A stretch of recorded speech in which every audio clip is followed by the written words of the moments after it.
r/NoSleep. Posted by you/lady-of-hell. The Midnight Train Part 8, The Orphan's Nightmare.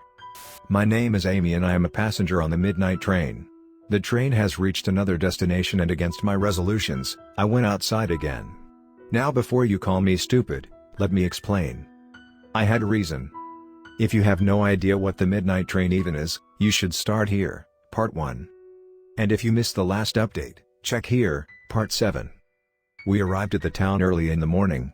I literally didn't care, since I wasn't going to risk my life like that again. Lily, on the other hand, insisted on going out and didn't care about the fact that she'd almost died last time. I guess you just crave fresh air after being stuck here for several years. She promised to be back by noon and I spent my time with the weeping bride. I talked to her about Lily, about the dark beast and the man with the briefcase and how someone had tried to kill me. I still didn't know who was responsible because there was not a single clue and there hadn't been an incident since. To be honest, my money was on the man with the briefcase, mostly because of his convenient timing and his tendency to feed the train. Noon came and went and I waited in my compartment, but Lily didn't return. I got nervous, but I waited a few more hours because maybe she'd just forgotten the time. About mid-afternoon, the panic began to set in. Something was wrong. That's when I went to look for the detective.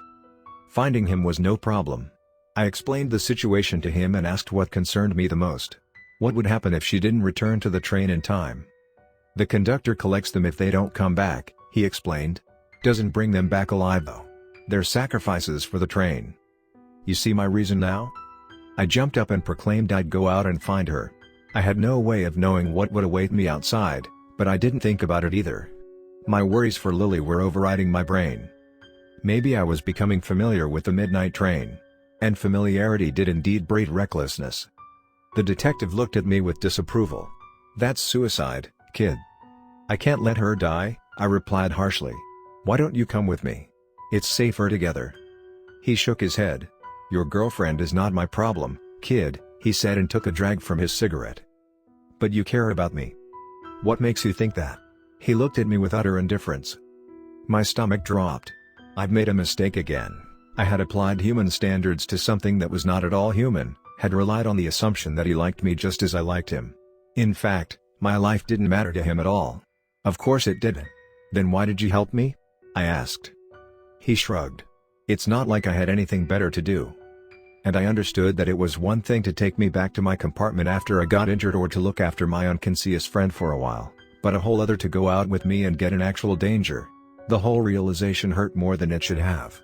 I didn't waste any more time with him, rather hurried towards the door and headed out. The conductor stood next to the door, just like last time, and I turned to him. Mr. Conductor, what are the laws of this town?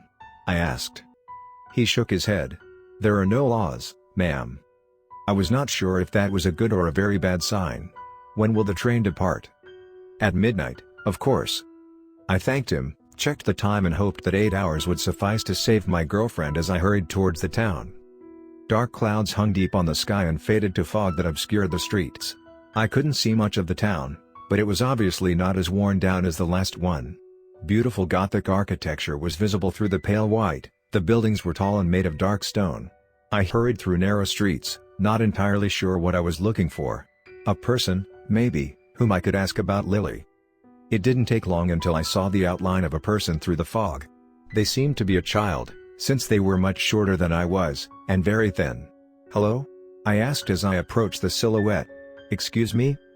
But as soon as I reached the shadow, it disappeared. I thought that it must have been an optical illusion, a reflection in the fog, but I couldn't help but shiver. I felt like I was being watched. There was another shadow, just a few minutes later, and just as I reached it, it vanished again, only to reappear a few meters farther away. Not a single soul was around. I suddenly felt vulnerable out in the open like this. The street grew tighter as if the walls were closing in, the fog whited out my vision almost entirely. Something was approaching me from behind, I could basically feel its eyes burning on the back of my head. I've never wielded a weapon in my entire life and I've never had the desire to do so. But at that moment, I desperately wished for a gun. I sprinted forward and hoped I could outrun whatever was following me. The memory of my encounter with the dark beast lingered in my mind and made the non-existent wounds in my stomach sting. A growl, as of a wild animal, echoed through the street, and I spun around and raised my hands to shield my body from the expected impact. Bloodshot eyes stared at me from mere centimeters away. I screamed in terror and stumbled backwards as the fog closed in around me, suffocating the world in white. "What do you want here, stranger?" a bodiless voice asked. I couldn't determine where it came from. It echoed all around me. "I'm looking for my girlfriend, Lily."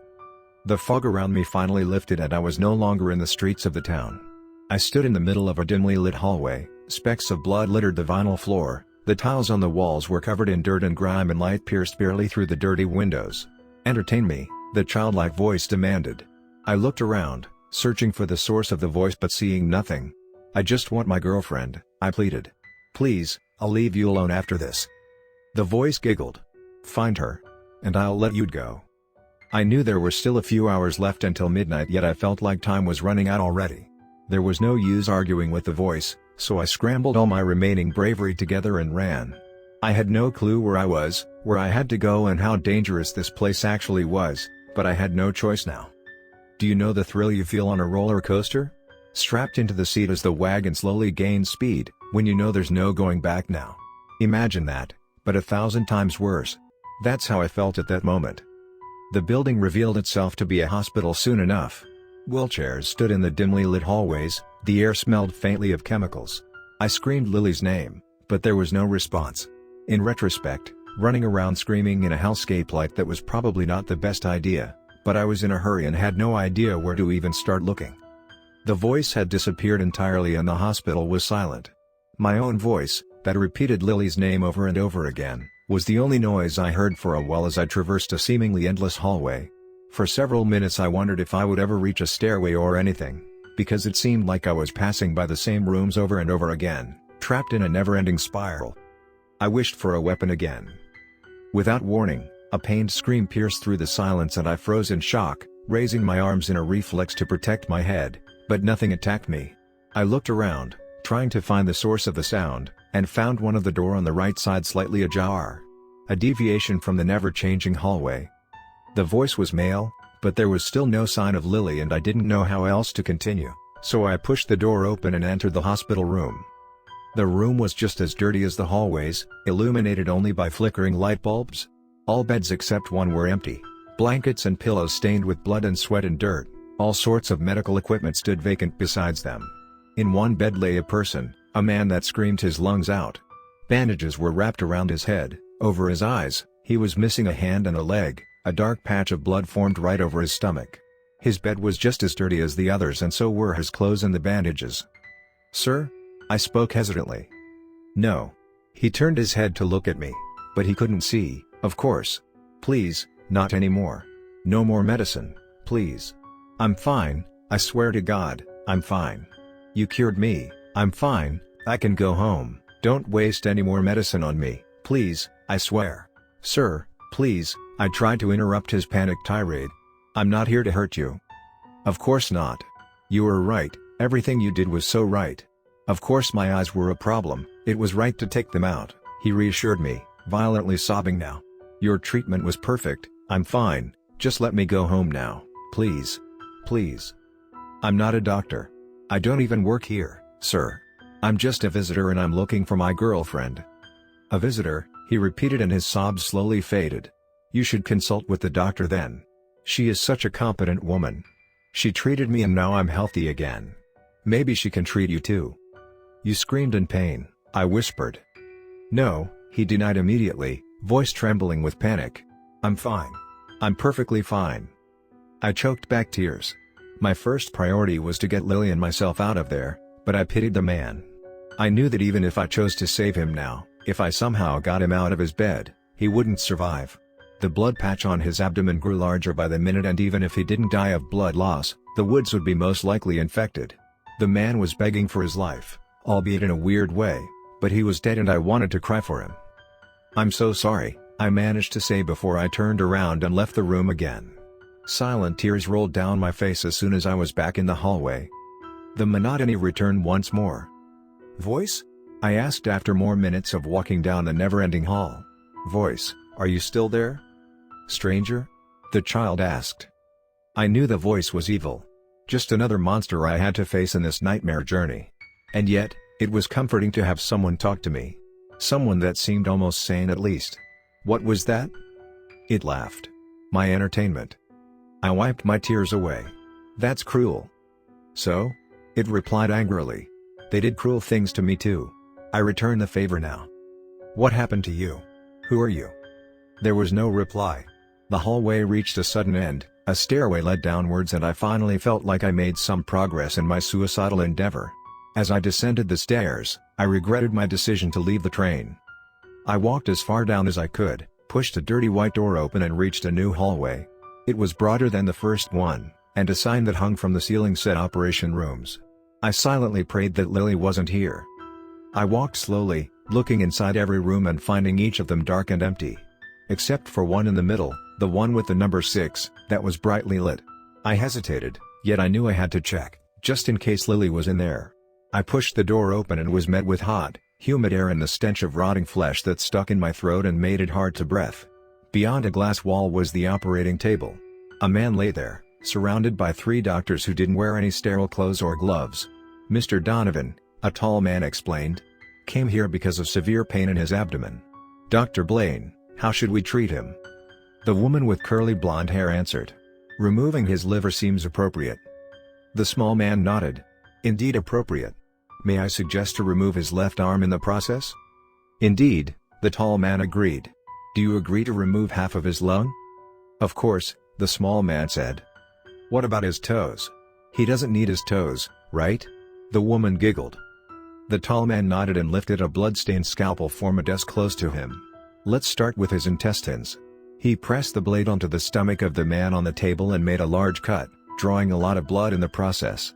The man, who was apparently fully conscious, screamed in pain and tried to move, but his limbs were tied to the table with metal chains. How annoying, the small man said.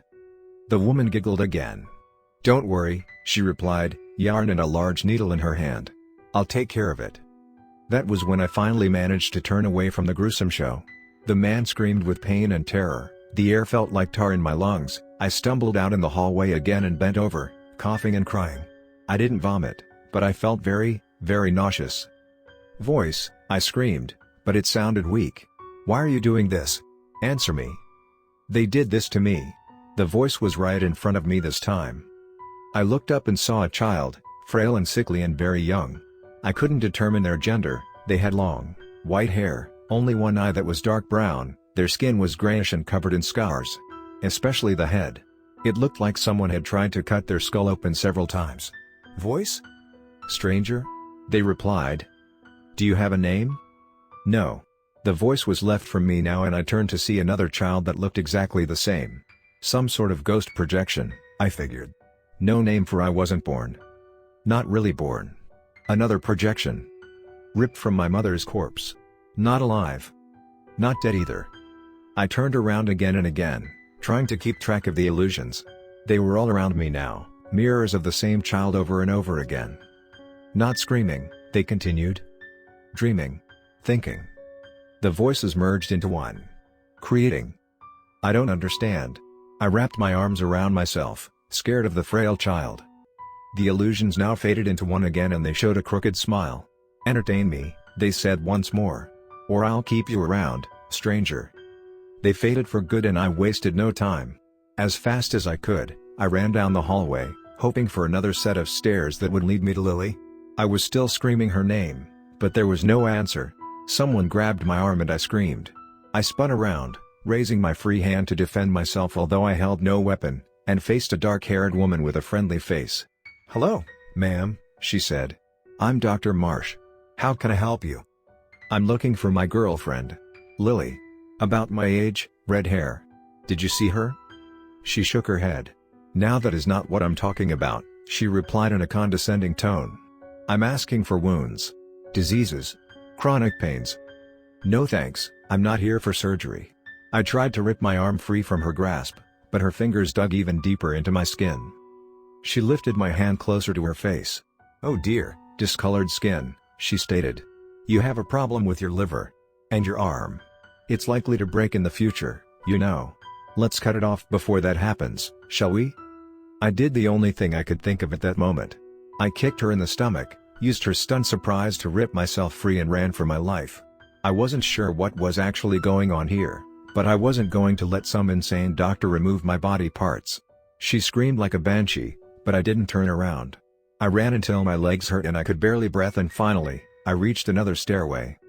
Without hesitation I threw the door open and hurried downwards, one flight of stairs after the other until I reached the lowest point. The morgue. I braced myself, took a few breaths and opened the door. I expected cool air, but the morgue was just as hot as the surgery rooms. I felt like vomiting again, but I choked it back and walked through the metal tables. Rotting corpses were lying on each of them, flies already buzzing around the mold-covered flesh, but I didn't look at them. The rotting ones couldn't be Lily. I refused to believe she could be one of them. I found her at the other end of the room. She lay on one of the metal tables, unconscious but alive. "Lily," I screamed, shaking her violently to wake her. "Lily. Come on, wake up, we have to go." Her eyes fluttered open, she blinked a few times and looked at me. "Amy? Hey, what? Oh, damn." "Oh damn indeed," I replied with a nervous smile. "Come on, let's get back to the train, I have no idea how much time we have left." "You have a watch." She pointed to the small watch on my wrist.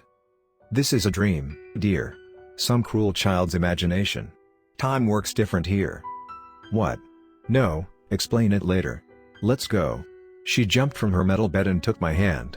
I can't tell you how relieved I was to have her by my side again. "Voice," I screamed.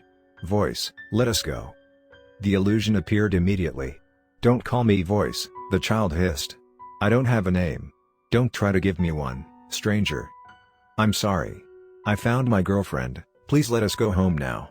They looked at me with their soul eyes. I stood before them, trembling, with tear-stained eyes and holding onto Lily's hand like my life depended on it. I was terrified, exhausted, and still very nauseous. A cruel smirk appeared on their lips, they waved their hand and fog rose from the ground. "Run, Cinderella," they giggled. "It's almost midnight." In retrospect, I wonder how that monster knew the fairy tale of Cinderella. Seconds later, I stood on the street in the middle of the town again, but this time with Lily by my side. The fog had cleared a little and I saw other people, lying in the dirt around us. Unconscious. Dreaming. "Amy." Lily pointed at them. I shook my head. "No time for that. Run." We ran as fast as our legs could carry us, holding onto each other's hand to not get lost in the fog again, and I only looked at my watch as we arrived at the midnight train again. There was still more than 1 hour left. "Asshole," I muttered under my breath. The conductor greeted us friendly as always when we entered. I managed to smile at him, wrapped one arm around Lily's waist and pulled her close to me.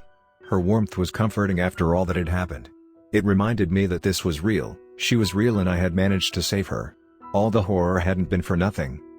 Just as I relaxed a little, I heard manic laughter echo through the train. Lily and I looked at each other and she looked just as confused as I was when the noise didn't seem to fade. I turned and faced the conductor again. "Mr. Conductor, what is this noise?" I asked bluntly. His smile turned a little more wicked as he answered. "The midnight train has a new passenger, ma'am." Now I don't know what will happen with this new passenger, but his laughter is keeping me awake right now. I have a bad feeling, but that's kind of normal for everything related to the midnight train. Right now, I'm just glad I can sleep with Lily next to me. I'm afraid of the nightmares that are likely to plague me for a long time after this, but I'm alive. We are both alive.